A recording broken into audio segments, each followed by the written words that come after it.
Guys, ito ay bago kong recipe. Gawin niyo to sa bahay, masarap to. Ayan ang mga sangkap. Ito tokwa, prinito ko na. And then dalawang klase ng sibuyas. At saka dahon ng sibuyas. And then bell pepper. Ito naman ay sayote. Tapos yan ay tawag dito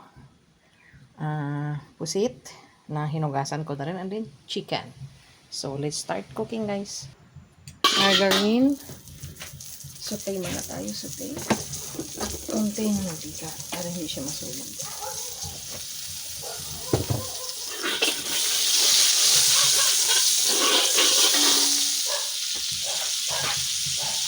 And then, quick frying lang.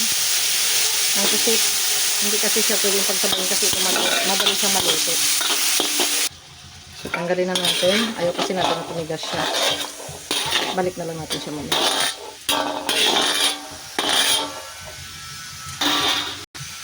Sibuyas.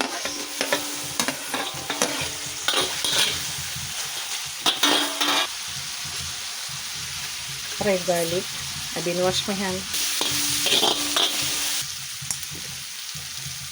Pepper. Bango na, guys. Chicken.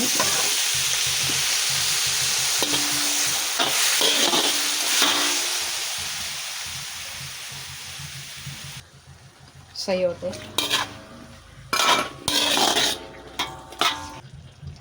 Oyster sauce. Soy sauce.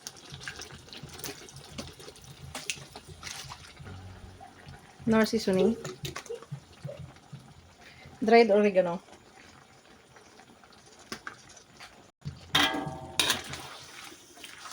Okay.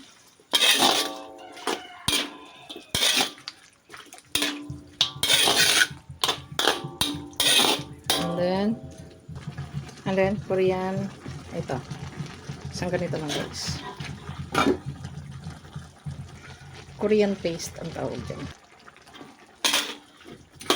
Huwag natin damihan paglagay nun, guys. Kasi medyo maalat yun. Makaalat ang luto nyo. And then put sa konting water. And then pakuluin lang natin, guys. Takpan natin. Takpan lang natin siya para lumambot ang chicken. Lagyan na natin ang tokwa. Ayan.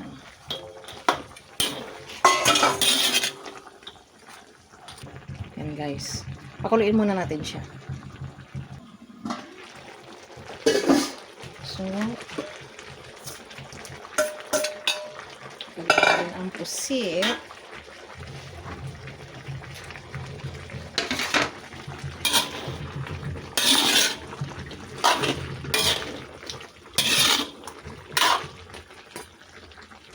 And then,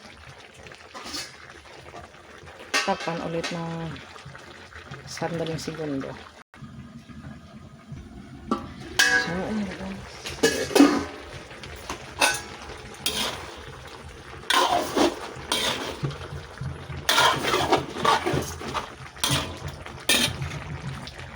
And last, but not the least, bell pepper, tapos dahon ng sibuyas.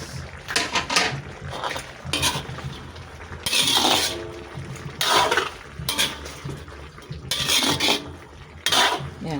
Okay nito, guys. Luto na. Kain tayo. Yum, yum, yum.